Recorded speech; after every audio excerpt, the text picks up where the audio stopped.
Honduras, the presidential candidate for the Libre Party, Rixi Moncada, condemned the United States interventionism in the upcoming runoff elections to be held this Sunday, November 30th. In the United States, a survey indicated that President Donald Trump's approval rating has reached its lowest point during his second term in office, with 60% of the population disagreeing with the president's management so far. In a new offensive, 130 Palestinians were wounded in the West Bank governorate of Tubas by the Israeli army.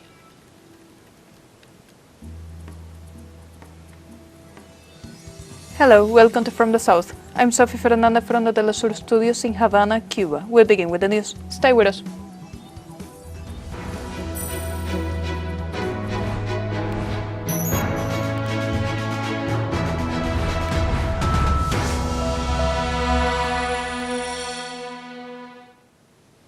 In Honduras, the presidential candidate for the Libre Party, Rixi Moncada, condemned the United States' intentions to grant a full pardon to former Honduran President Juan Orlando Hernandez, sentenced to 45 years in prison for drug trafficking.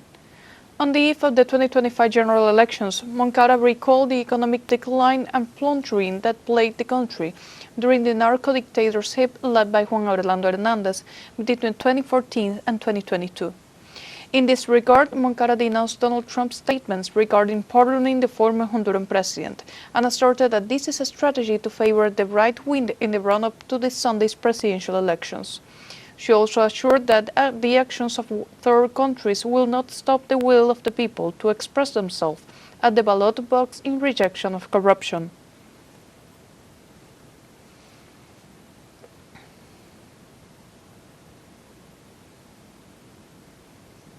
On November 30, 2025, over 6.5 million Honduran citizens will head to the polls in a high-stakes election that will determine the country's political trajectory for the years to come.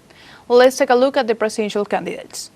Rixi Ramona Moncada Godoy is the candidate for the Liberty and Refundation Party, Libre, and represents the continuity of the current government's progressive agenda.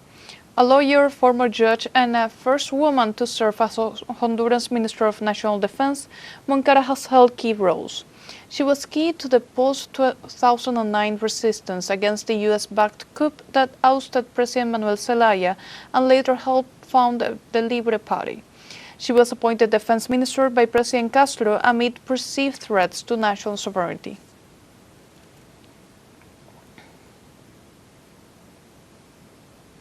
We move on to the candidate to the National Party, Nazari Juan Asfura Sablah.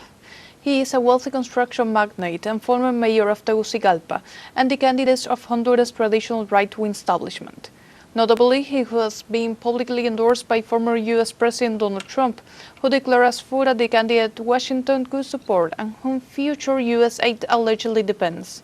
Asfura's 2021 presidential run ended in defeat, but his return is seen as an attempt to reinstate the political forces linked to the ex-president Juan Orlando Hernandez, now serving a U.S. prison sentence for drug trafficking and weapons smuggling. He was named in the Pandora Papers for offshore holdings and faced corruption allegations.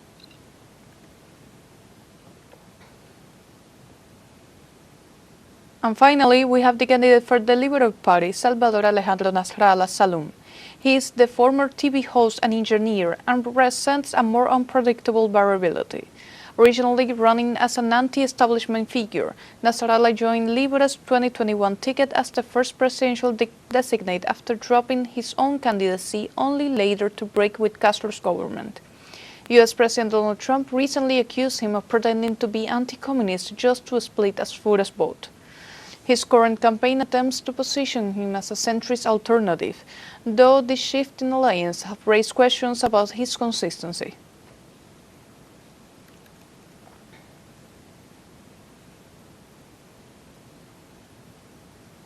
In other news, the Bolivarian Alliance for the Peoples of Our America, ALBA, expressed through a communique in their website and profile on social network X their condemnation of U.S. President Donald Trump's threats against Venezuela's airspace sovereignty. The statement says, This announcement, which deeply hostile, disproportionate and incompatible with international law, constitutes an act of political aggression that reaffirms Washington's imperial behavior against the free peoples of Latin America. Alba also denounces that this threat is part of a geopolitical plan aimed at eroding the self-determination of Latin American and Caribbean states through military, economic, and diplomatic pressure. The organization also stated that attempting to exercise extraterritorial jurisdiction over Venezuelan territory, imposing instructions, or conditioning the integrity of its airspace is not only illegal, but also constitutes an arrogant provocation against the entire region. It is a reaffirmation of an old pattern, the one of those who still believe they have the right to impose rules on our skies, our borders, and our destiny.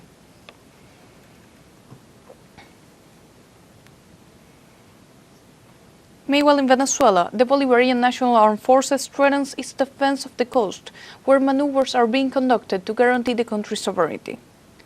The objective is to carry out the coastal defense exercise within the framework of Operation Independence 200. In the state of Anzoátegui, the Integral Defense Operational Zone deployed air defense systems to protect the territory. Meanwhile, on the coast of Puerto Cabello, Carabobo State, the positions of the field artillery are reviewed, while in Miranda State, territorial defense plans were adjusted. The organized people's power and local authorities are actively participating in the work, reaffirming that the protection of the nation is a shared responsibility.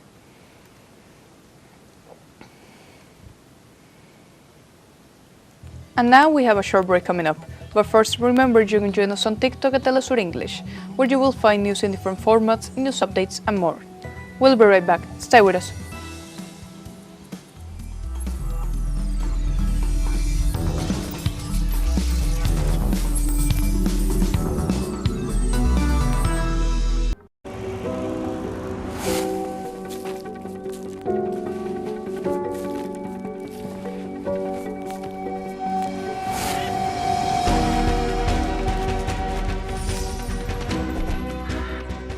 Welcome back to From the South. In Honduras, there's a small town that stands out for its rich craftsmanship. We're talking about the town of Valle de Angeles, located on the outskirts of Tegucigalpa. Our special envoy Roberto Hugo Presa traveled there to show us this picturesque place. With a land area of 106 square kilometers, this picturesque place welcomes many domestic and foreign tourists, attracted by its architecture, pleasant climate, architectural richness, and varied handicrafts.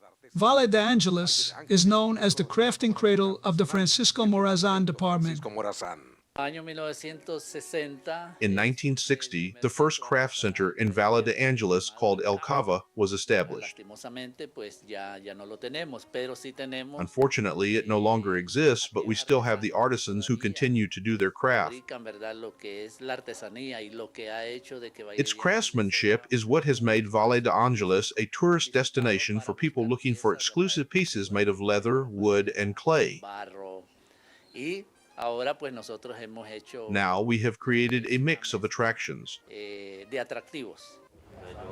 Rolando displays in his shop a variety of jewelry and ornaments made from quartz, jade, and marble, among other minerals. The main thing we use for tourists is quartz. That is, we make quartz necklaces here.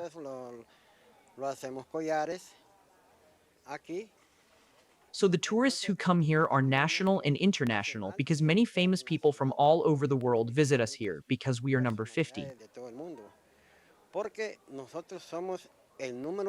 One of the best towns in the world. At every turn, creativity is transformed into artwork. For example, in this small workshop, scrap metal is turned into works of art. Basically, we are trying to illustrate what a musician would be like. This musician is elaborate. Let's say the music comes from below and costs. The theme is everything it has taken for the musician to reach the top. And we also make small pieces, like Harley styles, small motorcycles. Then, giving a second chance to scrap metal and recycling.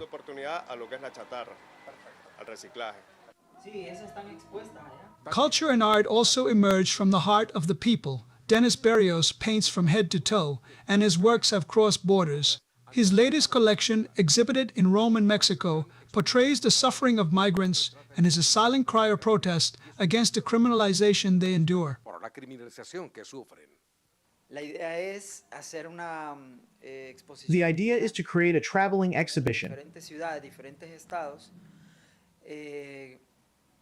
to show it in different cities and states as a demonstration of support for migrants, sending the message that migration should be a right without limits or borders.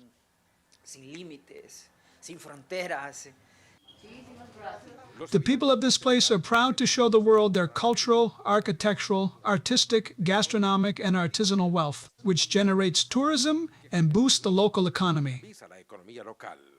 Valle de Angeles is a very cultural town. We have several murals. It is a very picturesque town. In addition, we have different types of clothing, so I truly invite you to come. The authorities, residents, and artisans of this place say that this town has become a magnet for nationals and tourists who come to acquire this natural wealth transformed into handicrafts. Roberto Hugo Presa, teleSUR, Honduras. Moving on to the United States, President Donald Trump's approval rating has reached its lowest point in the 10 months of his second term. According to a survey by the Gallup consulting firm, President Trump's approval rating has fallen to 36%, while the majority of Americans disapprove of his performance. The new rating is 1 point lower than that recorded last July, although the polling company noted that in the months since it has been between 40 and 41%. Trump's lowest historical rating is 34% and occurred after the attack on the Capitol at the end of his first term in January 2021.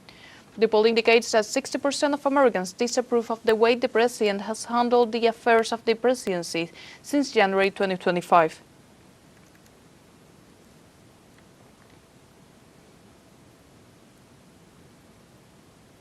In other news, in Mexico, at least 6 people died and several were injured after a fireworks explosion in the north of the country. An intense mobilization of emergency services was recorded in the municipality of Pescaria, Nuevo León, following an explosion in a house that stored fireworks. The chain of explosions in the neighborhood caused serious damage to the facades of houses, 4 of which were damaged by the disaster. Also, several children were injured due to the fire caused by the fireworks. However, family members helped in the search for possible survivors.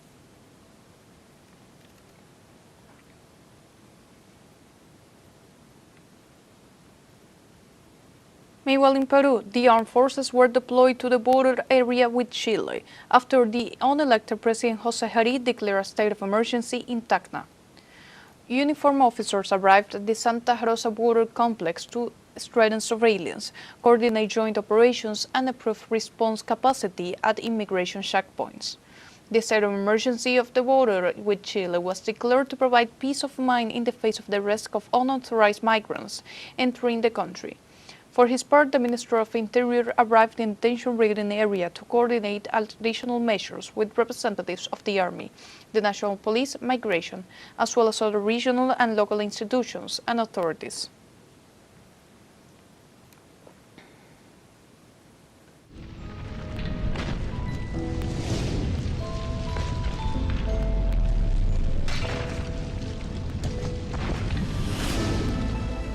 Colombian authorities declared an orange alert due to increased seismic activity at the Purase volcano. The National Unit for Disaster for Risk Management raised the alert level and began preparations after recording a significant increase in its activities. In turn, the agency warned that moderate to high levels of tremors could occur, along with increased steam plumes, frequent ash emissions, minor eruptions, and rock explosions. As a result, it instructed local authorities to implement territorial response strategies. Finally, they recommended the population not to approach the crater area due to the high risk of gases and ash.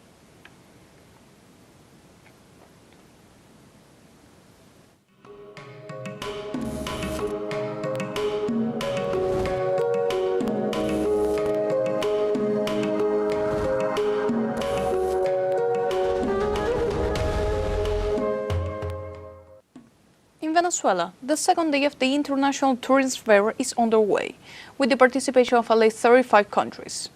From Puerto Cabello, Carabobo State, the event features exhibitions that will facilitate commercial and tourist exchanges between countries. It also seeks to promote criolla farming as a fundamental part of Venezuelan traditions. The event is attended by institutions, companies, service providers, and agencies from various countries around the world, including China and South Africa.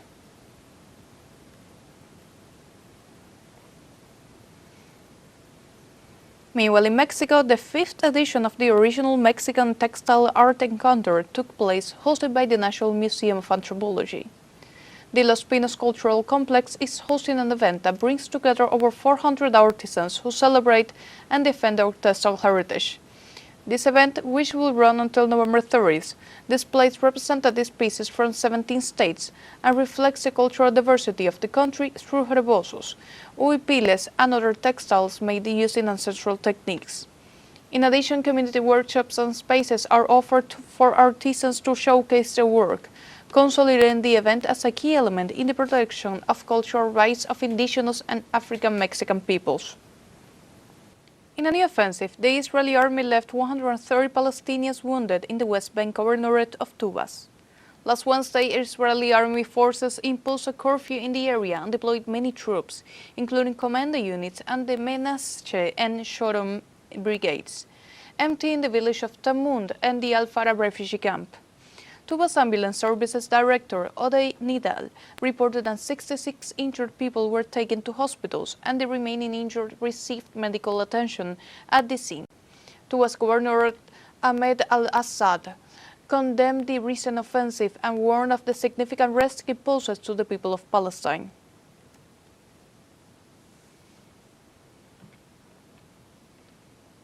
More than 22,000 sick and injured Palestinians are waiting to be evacuated from the Gaza Strip to receive medical treatment abroad. Health authorities specified that approximately 18,100 cases have already been approved, including children with cancer and other injuries. These cases were presented to staff with the World Health Organization with the aim of facilitating their transfer out of Gaza. These actions are being taken in response to the collapse of the healthcare system, caused by the destruction of hospitals and severe shortage of medical supplies.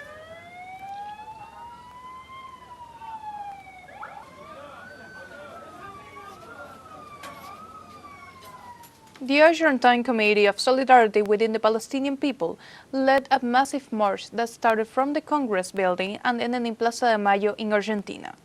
Under the slogan, "The genocide continues, so does the struggle," the mobilization brought together members of the Federation of Argentine Palestinian Organizations, the Syrian Cultural Association, Jews for Palestine, and other human rights organizations. In Plaza de Mayo, they read a document denouncing the Israel's army violations of the ceasefire and the continuing genocide against the Gaza Strip. At the same time, they called for the breaking of relations between the Argentine and the Israeli governments.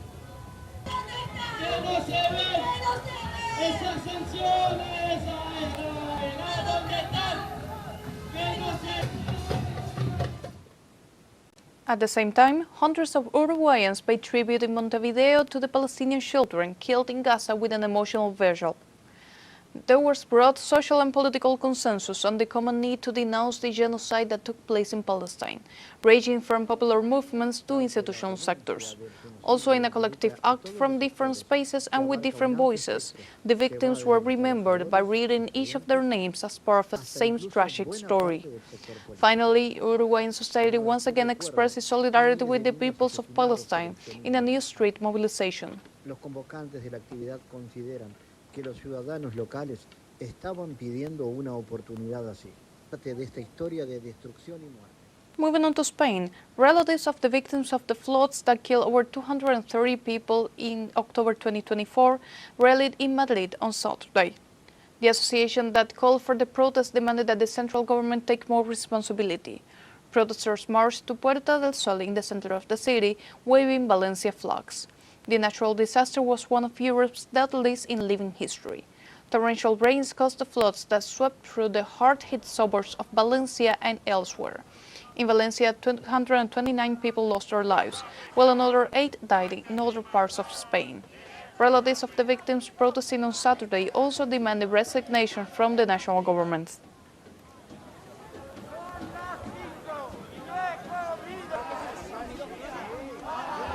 And like this, we have come to the end of this news brief.